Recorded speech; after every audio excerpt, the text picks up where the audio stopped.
ಎಲ್ಲರಿಗೂ ನಮಸ್ಕಾರ ಸ್ನೇಹಿತರೆ. ಹಿಂದೂ ಕ್ಯಾಲೆಂಡರ್ ಪ್ರಕಾರ ಈ ವರ್ಷ ರಾಮನವಮಿಯನ್ನ ಏಪ್ರಿಲ್ 6ರಂದು ಆಚರಿಸಲಾಗುವುದು. ಈ ದಿನ ಭಗವಾನ್ ಶ್ರೀರಾಮನ ಜನ್ಮದಿನವಾಗಿದ್ದು ರಾಮಾಯಣ ಪಠನೆ, ಉಪವಾಸ ಹಾಗೂ ರಾಮನಾಮ ಜಪದ ಮೂಲಕ ಆಚರಿಸಲಾಗುತ್ತದೆ. ಭಗವಾನ್ ರಾಮನನ್ನ ಆದರ್ಶ ಮಾನವ, ನೀತಿ, ಶೌರ್ಯ ಮತ್ತು ಧೈರ್ಯದ ಸಂಕೇತವೆಂದು ನಂಬಲಾಗಿದೆ. ವಿಶ್ವದಾದ್ಯಂತ ಎಲ್ಲ ಶ್ರೀರಾಮ ಭಕ್ತರು ಈ ಹಬ್ಬವನ್ನ ಬಹಳ ವೈಭವದಿಂದ ಆಚರಿಸಲಾಗುತ್ತದೆ. ಶ್ರೀರಾಮನವಮಿ ದಿನ ಈ 5 ವಸ್ತುಗಳನ್ನು ಮನೆಗೆ ತಂದರೆ ಅದೃಷ್ಟದ ಮೇಲೆ ಅದೃಷ್ಟ. ಈ ಶುಭ ದಿನದಂದು ನಾವು ಮನೆಗೆ ಇಂತಹ ವಸ್ತುಗಳನ್ನು ತರುವುದರಿಂದ ಮನೆಯಲ್ಲಿ ಧನ ಸಂಪತ್ತಿನ ಜೊತೆಗೆ ಅದೃಷ್ಟವು ನೆಲೆಸುವಂತೆ ಮಾಡುತ್ತದೆ. 2025ರ ರಾಮನವಮಿ ದಿನದಂದು ನಾವು ಮನೆಗೆ ಯಾವೆಲ್ಲ ವಸ್ತುಗಳನ್ನು ತರಬೇಕು, ಶ್ರೀರಾಮನವಮಿ ದಿನ ಏನು ಮಾಡಬೇಕು, ಏನು ಮಾಡಬಾರದು ಅಂತ ಸಂಪೂರ್ಣ ಮಾಹಿತಿ ನೋಡೋಣ ಬನ್ನಿ. ಅದಕ್ಕೂ ಮುಂಚೆ ನೀವಿನ್ನು ಚಾನಲ್ಗೆ ಸಬ್ಸ್ಕ್ರೈಬ್ ಆಗಿಲ್ಲ ಅಂದರೆ ಈಗಲೇ ಸಬ್ಸ್ಕ್ರೈಬ್ ಆಗಿ, ಹಾಗೆ ವಿಡಿಯೋಗೆ ಲೈಕ್ ಮಾಡಿ, ವಿಡಿಯೋ ಸ್ಕಿಪ್ ಮಾಡದೆ ಕೊನೆ ತನಕ ನೋಡಿ. ಎಲ್ಲರೂ ಭಕ್ತಿಯಿಂದ ಜೈ ಶ್ರೀರಾಮ್ ಅಂತ ಕಮೆಂಟ್ ಮಾಡಿ. ಭಗವಾನ್ ವಿಷ್ಣುವಿನ ಅವತಾರವಾದ ಶ್ರೀರಾಮನು ಜನಿಸಿದ ದಿನವನ್ನ ರಾಮನವಮಿ ಎಂದು ಆಚರಿಸಲಾಗುತ್ತದೆ. ಈ ಹಬ್ಬವನ್ನ ಶ್ರೀರಾಮಚಂದ್ರನ ಹುಟ್ಟುಹಬ್ಬ ಮಾತ್ರವಲ್ಲದೆ ಸೀತಾ ಮಾತೆಯೊಂದಿಗಿನ ವಿವಾಹ ಮತ್ತು ಶ್ರೀರಾಮ ಪಟ್ಟಾಭಿಷೇಕದ ದಿನವಾಗಿಯೂ ಆಚರಿಸಲಾಗುತ್ತದೆ. ಈ ವಿಶೇಷ ದಿನ ಚೈತ್ರ ಮಾಸದ ಶುಕ್ಲ ಪಕ್ಷದ ನವಮಿ ಎಂದು ನಡೆಯುತ್ತದೆ. ಇದು ಸಾಮಾನ್ಯವಾಗಿ ಮಾರ್ಚ್ ಏಪ್ರಿಲ್ ತಿಂಗಳಲ್ಲಿ ಬರುತ್ತದೆ. ಈ ದಿನ ಶ್ರೀರಾಮ ಭಕ್ತರು ಉಪವಾಸನ ಕೈಗೊಂಡು ರಾಮಾಯಣವನ್ನ ಪಠಿಸುತ್ತಾರೆ, ಭಜನೆಗಳನ್ನ ಮಾಡುತ್ತಾರೆ. ಈ ವರ್ಷ ಶ್ರೀರಾಮನವಮಿ ಯಾವಾಗ? ಹಿಂದೂ ಕ್ಯಾಲೆಂಡರ್ ಪ್ರಕಾರ ಚೈತ್ರ ಮಾಸದ ಶುಕ್ಲ ಪಕ್ಷ ನವಮಿ ತಿಥಿ ಏಪ್ರಿಲ್ 5ರ ಸಂಜೆ 7:26 ಗಂಟೆಗೆ ಪ್ರಾರಂಭವಾಗುತ್ತದೆ. ಈ ತಿಥಿ ಏಪ್ರಿಲ್ 6ರಂದು ಸಂಜೆ 7:22 ಗಂಟೆಗೆ ಮುಕ್ತಾಯವಾಗುತ್ತದೆ. ಹಿಂದೂ ಧರ್ಮದಲ್ಲಿ ಉದಯ ತಿಥಿಯನ್ನ ಪ್ರಾಥಮಿಕವಾಗಿ ಪರಿಗಣಿಸಲಾಗುತ್ತದೆ. ಹೀಗಾಗಿ ಈ ವರ್ಷ 2025ರಲ್ಲಿ ಶ್ರೀರಾಮನವಮಿ ಏಪ್ರಿಲ್ 6ರಂದು ನಡೆಯಲಿದೆ. ರಾಮನವಮಿ ಪುರಾಣದ ಕಥೆ. ಹಿಂದೂ ಧರ್ಮ ಗ್ರಂಥಗಳ ಪ್ರಕಾರ ಕೋಸಲ ರಾಜ ದಶರಥನಿಗೆ 3 ಹೆಂಡತಿಯರಿದ್ದರು. ಆದರೆ ಅವನಿಗೆ ಗಂಡು ಮಕ್ಕಳಿರಲಿಲ್ಲ. ಆದ್ದರಿಂದ ರಾಜ ದಶರಥನು ಮಹರ್ಷಿ ವಸಿಷ್ಠರ ಸಲಹೆಯ ಮೇರೆಗೆ ಪುತ್ರ ಪ್ರಾಪ್ತಿಗಾಗಿ ಅಶ್ವಮೇಧ ಯಾಗವನ್ನ ಮಾಡಿದನು. ಬಳಿಕ ಅವರು ಆಶೀರ್ವದಿಸಿದ ಪಾಯಸವನ್ನ ಅವನ ಹೆಂಡತಿಯರಿಗೆ ಕೊಡಲು ಹೇಳಿದರು. ಬಳಿಕ ಪ್ರಸಾದವನ್ನ ಸೇವಿಸಿದ ನಂತರ ಪ್ರತಿಯೊಬ್ಬ ರಾಣಿಯು ಗರ್ಭಧರಿಸುತ್ತಾರೆ. ಕೌಸಲ್ಯೆಯು ರಾಮನಿಗೆ ಜನ್ಮವನ್ನ ನೀಡಿದ್ರೆ, ಕೈಕೇಯಿಯು ಭರತನಿಗೆ ಜನ್ಮ ನೀಡುತ್ತಾಳೆ ಮತ್ತು ಸುಮಿತ್ರೆಯು ಲಕ್ಷ್ಮಣ ಹಾಗೂ ಶತ್ರುಘ್ನನಿಗೆ ಜನ್ಮವನ್ನ ನೀಡಿದಳು. ಅಂದಿನಿಂದ ಭಗವಾನ್ ಶ್ರೀರಾಮನ ಜನ್ಮದಿನವನ್ನ ವಿಶ್ವದಾದ್ಯಂತ ಹಿಂದೂ ಭಕ್ತರು ಬಹಳ ವೈಭವದಿಂದ ಆಚರಿಸುತ್ತಾರೆ. ರಾಮನವಮಿ ಎಂದು ಈ ವಸ್ತುಗಳನ್ನು ಮನೆಗೆ ತರುವುದು ತುಂಬಾ ಒಳ್ಳೆಯದು. ರಾಮನವಮಿ ಹಿಂದೂ ಧರ್ಮದ ಪ್ರಮುಖ ಹಬ್ಬ. ಚೈತ್ರ ಮಾಸದ ಶುಕ್ಲ ಪಕ್ಷದ ನವಮಿ ಎಂದು ಆಚರಿಸಲಾಗುತ್ತದೆ. ಶ್ರೀರಾಮನ ಜನ್ಮದಿನವಾದ ಆಚರಿಸಲಾಗುವ ಈ ದಿನ ಹಳದಿ ಬಟ್ಟೆ ಧರಿಸುವುದು, ಚಿನ್ನ ಅಥವಾ ಶಂಖ ಖರೀದಿಸುವುದು ಶುಭಕರ ಎಂದು ನಂಬಲಾಗಿದೆ. ಮನೆಯಲ್ಲಿ ಪೂಜೆ, ರಾಮನಾಮ ಜಪ, ಭಜನೆ ಮುಂತಾದವುಗಳನ್ನು ಮಾಡುವುದು ಕೂಡ ತುಂಬಾ ಒಳ್ಳೆಯದು.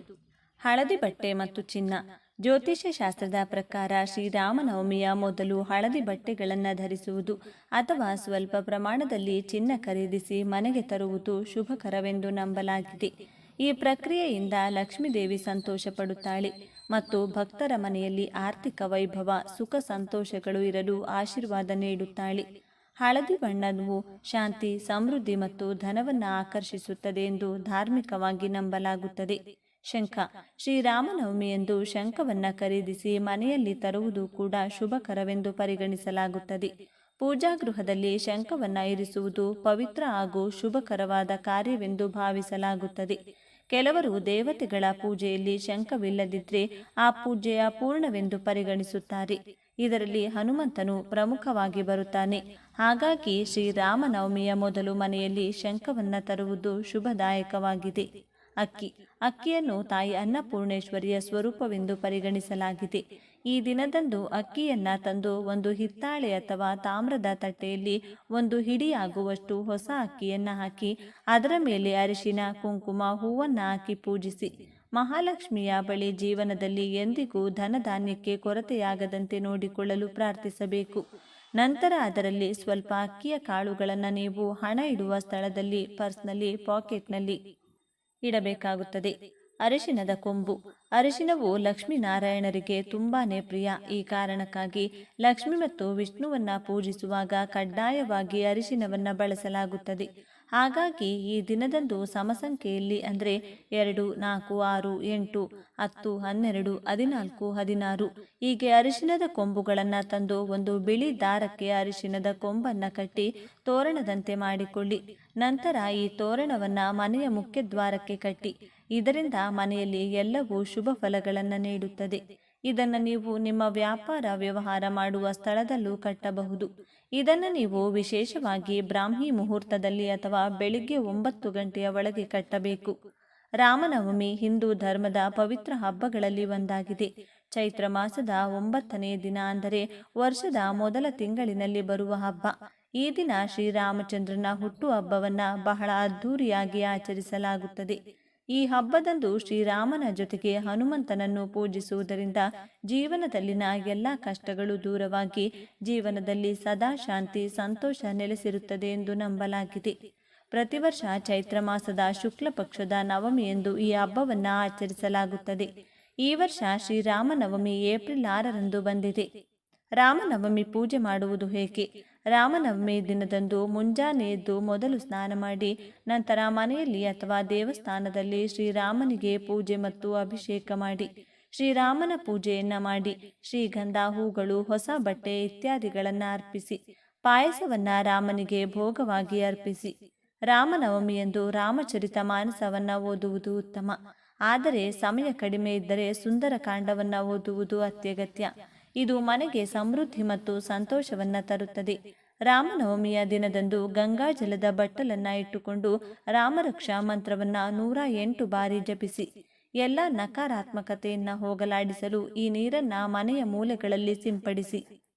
ಸನಾತನ ಸಂಪ್ರದಾಯದಲ್ಲಿ ಚೈತ್ರ ಮಾಸದ ಶುಕ್ಲ ಪಕ್ಷದ ನವಮಿಯಂದು ಶ್ರೀರಾಮನನ್ನ ವಿಶೇಷವಾಗಿ ಪೂಜಿಸಲಾಗುತ್ತದೆ. ಹಿಂದೂ ನಂಬಿಕೆಯ ಪ್ರಕಾರ ಶ್ರೀರಾಮನು ಈ ನವಮಿಯಂದು ಅಯೋಧ್ಯೆಯಲ್ಲಿ ಜನಿಸಿದನು.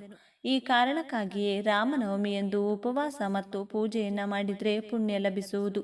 ಈ ದಿನದಂದು ಶ್ರೀರಾಮನನ್ನ ಪೂಜಿಸುವ, ಜಪಿಸುವ ಮತ್ತು ಉಪವಾಸ ಮಾಡುವ ವ್ಯಕ್ತಿಯು ಎಲ್ಲ ಸಂತೋಷವನ್ನ ಪಡೆಯುತ್ತಾನೆ ಎಂದು ನಂಬಲಾಗಿದೆ. ರಾಮನವಮಿಯ ಪೂರ್ಣ ಪುಣ್ಯವನ್ನ ಪಡೆಯಲು ಉಪವಾಸ ಮತ್ತು ಪೂಜೆ ಮಾಡುವಾಗ ಏನು ಮಾಡಬೇಕು ಮತ್ತು ಏನು ಮಾಡಬಾರದು ಎಂದು ತಿಳಿಯೋಣ. ರಾಮನವಮಿ ಪೂಜೆಯಲ್ಲಿ ಏನು ಮಾಡಬೇಕು? ಶ್ರೀರಾಮನ ವ್ರತವನ್ನು ಆಚರಿಸುವ ವ್ಯಕ್ತಿಯು ಸೂರ್ಯೋದಯಕ್ಕೆ ಮುಂಚಿತವಾಗಿ ಬೆಳಿಗ್ಗೆ ಬೇಗನೆ ಎದ್ದು ಸ್ನಾನ ಮತ್ತು ಧ್ಯಾನದ ನಂತರ ತಾಮ್ರದ ಪಾತ್ರೆಯೊಂದಿಗೆ ಸೂರ್ಯದೇವನಿಗೆ ಜಲವನ್ನು ಅರ್ಪಿಸಬೇಕು. ರಾಮನವಮಿಯ ದಿನದಂದು ಶ್ರೀರಾಮನ ವಿಗ್ರಹ ಅಥವಾ ಚಿತ್ರದೊಂದಿಗೆ ಶ್ರೀರಾಮಚರಿತ ಮಾನಸವನ್ನು ಪೂಜಿಸಬೇಕು. ಅದು ಅವನ ಸದ್ಗುಣಗಳನ್ನು ಸ್ತುತಿಸುತ್ತದೆ. ಶ್ರೀರಾಮನ ಪೂಜೆಯಲ್ಲಿ ಹಳದಿ ಬಟ್ಟೆ, ಹಳದಿ ಹೂಗಳು ಮತ್ತು ಹಳದಿ ಚಂದನವನ್ನು ಅರ್ಪಿಸಬೇಕು. ಹಿಂದೂ ನಂಬಿಕೆಯ ಪ್ರಕಾರ ತುಳಸಿ ದಳವಿಲ್ಲದೆ ರಾಮನ ಆರಾಧನೆಯು ಅಪೂರ್ಣವೆಂದು ಪರಿಗಣಿಸಲಾಗಿದೆ. ಹಿಂದೂ ನಂಬಿಕೆಯ ಪ್ರಕಾರ ಭಗವಾನ್ ರಾಮನ ಹೆಸರಿನ ಮಂತ್ರವು ಎಲ್ಲ ಆಸೆಗಳನ್ನು ಪೂರೈಸುತ್ತದೆ ಎಂದು ಪರಿಗಣಿಸಲಾಗುತ್ತದೆ. ಅಂತಹ ಪರಿಸ್ಥಿತಿಯಲ್ಲಿ ಸಾಧಕನು ಪೂಜೆಯ ನಂತರ ಬಿಡುವಿನ ಸಮಯದಲ್ಲಿ ತನ್ನ ಮನಸ್ಸಿನಲ್ಲಿ ಮರ್ಯಾದಾ ಪುರುಷೋತ್ತಮ ರಾಮ ಹೆಸರನ್ನು ಉಚ್ಚರಿಸಬೇಕು. ರಾಮನವಮಿಯ ದಿನವನ್ನ ಅತ್ಯಂತ ಮಂಗಳಕರವೆಂದು ಪರಿಗಣಿಸಲಾಗುತ್ತದೆ. ಅಂತಹ ಪರಿಸ್ಥಿತಿಯಲ್ಲಿ ಇಂದು ಎಲ್ಲ ಮಂಗಳ ಕಾರ್ಯಗಳನ್ನು ಮಾಡಬಹುದು. ರಾಮನವಮಿಯ ದಿನ ಪೂಜೆ ಪುನಸ್ಕಾರ ಮಾತ್ರವಲ್ಲ, ಸ್ನಾನ ದಾನವೂ ಮುಖ್ಯ. ಇಂತಹ ಪರಿಸ್ಥಿತಿಯಲ್ಲಿ ಸಾಧ್ಯವಾದರೆ ರಾಮನವಮಿಯ ದಿನ ಸರಯೂ ನದಿಯಲ್ಲಿ ಸ್ನಾನ ಮಾಡಿ ತಮ್ಮ ಸಾಮರ್ಥ್ಯಕ್ಕನುಗುಣವಾಗಿ ಕಷ್ಟದಲ್ಲಿರುವವರಿಗೆ ದಾನ ಮಾಡಬೇಕು. ರಾಮನವಮಿಯ ದಿನದಂದು ವಿಶೇಷವಾಗಿ ರಾಮರಕ್ಷಾ ಸ್ತೋತ್ರವನ್ನು ಪಠಿಸಿ ಉಪವಾಸ ಮತ್ತು ಶ್ರೀರಾಮನನ್ನ ಪೂಜಿಸಿದ ಪುಣ್ಯವನ್ನ ಪಡೆಯಿರಿ. ಹಿಂದೂ ನಂಬಿಕೆಯ ಪ್ರಕಾರ ಬುಧ ಕೌಶಿಕ ಋಷಿ ರಚಿಸಿದ ಶ್ರೀರಾಮ ರಕ್ಷಾ ಸ್ತೋತ್ರವನ್ನು ಪಠಿಸುವುದರಿಂದ ವ್ಯಕ್ತಿಯ ಜೀವನಕ್ಕೆ ಸಂಬಂಧಿಸಿದ ದೊಡ್ಡ ಸಮಸ್ಯೆಗಳು ಕಣ್ಣು ಮಿಟುಕಿಸುವುದರಲ್ಲಿ ದೂರವಾಗುತ್ತವೆ. ರಾಮನ ಗುಣಗಳನ್ನು ವಿವರವಾಗಿ ವಿವರಿಸುವ ರಾಮರಕ್ಷಾ ಸ್ತೋತ್ರವು ಕಾರ್ಯನಿರ್ವಹಿಸುತ್ತದೆ. ಇದರಿಂದಾಗಿ ವ್ಯಕ್ತಿಯು ಯಾವಾಗಲೂ ಎಲ್ಲ ರೀತಿಯ ತೊಂದರೆಗಳಿಂದ ರಕ್ಷಿಸಲ್ಪಡುತ್ತಾನೆ. ರಾಮನವಮಿ ಪೂಜೆಯಲ್ಲಿ ಏನು ಮಾಡಬಾರದು? ಶ್ರೀರಾಮನ ಪೂಜೆಯನ್ನು ಯಾವಾಗಲೂ ಶುದ್ಧವಾದ ವಸ್ತ್ರಗಳನ್ನು ಧರಿಸಿ ಶುದ್ಧ ಹೃದಯದಿಂದ ಮಾಡಬೇಕು. ಧಾರ್ಮಿಕ ನಂಬಿಕೆಗಳ ಪ್ರಕಾರ ರಾಮನನ್ನ ಪೂಜಿಸುವಾಗ ಹಳಸಿದ ಅಥವಾ ಒಣಗಿದ ಹೂಗಳು ಅಥವಾ ಪ್ರಸಾದವನ್ನು ನೀಡಬಾರದು. ಅದೇ ರೀತಿ ಪೂಜೆ ಮಾಡುವಾಗ ದೀಪ ಆರಿ ಹೋದರೆ ಮತ್ತೆ ಅದನ್ನು ಹಚ್ಚಬಾರದು. ಮತ್ತು ಹೊಸ ದೀಪವನ್ನು ತರಬೇಕು. ರಾಮನವಮಿಯ ದಿನದಂದು ಪ್ರತೀಕಾರದ ಪದಾರ್ಥಗಳು ಅಂದರೆ ಈರುಳ್ಳಿ, ಬೆಳ್ಳುಳ್ಳಿ, ಮಾಂಸ, ಮದ್ಯ ಇತ್ಯಾದಿಗಳನ್ನು ತಪ್ಪಾಗಿಯೂ ಸೇವಿಸಬಾರದು. ರಾಮನವಮಿಯಂದು ವ್ರತವನ್ನು ಆಚರಿಸುವ ಸಾಧಕರು ತಪ್ಪಾಗಿಯೂ ಯಾರ ಬಗ್ಗೆಯೂ ಕೆಟ್ಟ ಭಾವನೆಗಳನ್ನು ಹೊಂದಬಾರದು ಮತ್ತು ಬ್ರಹ್ಮಚರ್ಯವನ್ನು ಆಚರಿಸುವ ಮೂಲಕ ಉಪವಾಸವನ್ನು ಪೂರ್ಣಗೊಳಿಸಬೇಕು. ರಾಮನವಮಿಯ ದಿನದಂದು ಯಾರೊಂದಿಗೂ ಜಗಳವಾಡಬಾರದು ಅಥವಾ ಯಾರನ್ನೂ ಅವಮಾನಿಸಬಾರದು. ಉಪವಾಸದ ಬಳಿಕ ಏನು ತಿನ್ನಬೇಕು? ದೇಹದಲ್ಲಿ ಅನೇಕ ವಿಷಕಾರಿ ಅಂಶಗಳು ಸಂಗ್ರಹವಾಗುತ್ತವೆ ಮತ್ತು ಉಪವಾಸವನ್ನು ಮುರಿದ ನಂತರ ಇದಕ್ಕಾಗಿ ನೀವು ಆರೋಗ್ಯಕರ ದ್ರವ್ಯವನ್ನು ತೆಗೆದುಕೊಳ್ಳಬಹುದು. ನೀವು ತೆಂಗಿನ ನೀರು, ಜೀರಿಗೆ ನೀರು, ಮೆಂತ್ಯ ನೀರು ಮತ್ತು ನಿಂಬೆ ನೀರನ್ನು ಸಹ ತೆಗೆದುಕೊಳ್ಳಬಹುದು. ಇದಲ್ಲದೆ ಇದು ನಿಮ್ಮ ದೇಹಕ್ಕೆ ಸಾಕಷ್ಟು ವಿಶ್ರಾಂತಿಯನ್ನು ನೀಡುತ್ತದೆ. ಇದರ ನಂತರ ನೀವು ಸೌತೆಕಾಯಿ, ಪಪ್ಪಾಯಿ ಅಥವಾ ಹಣ್ಣಿನ ಸಲಾಡನ್ನು ತಿನ್ನಬಹುದು. ಪ್ಯಾಕ್ ಮಾಡಿದ ಜ್ಯೂಸ್ ಕುಡಿಯಬೇಡಿ. ಈ ವಿಡಿಯೋ ನಿಮಗೆ ಇಷ್ಟವಾದರೆ ಲೈಕ್ ಮಾಡಿ, ಶೇರ್ ಮಾಡಿ. ಇಂತಹ ಹೆಚ್ಚಿನ ಉತ್ತಮ ಮಾಹಿತಿಗಳಿಗಾಗಿ ತಪ್ಪದೇ ನಮ್ಮ ಚಾನೆಲ್ನ ಸಬ್ಸ್ಕ್ರೈಬ್ ಮಾಡಿಕೊಳ್ಳಿ. ಎಲ್ಲರೂ ಭಕ್ತಿಯಿಂದ ಜೈ ಶ್ರೀರಾಮ್ ಅಂತ ಕಮೆಂಟ್ ಮಾಡಿ. ಧನ್ಯವಾದಗಳು.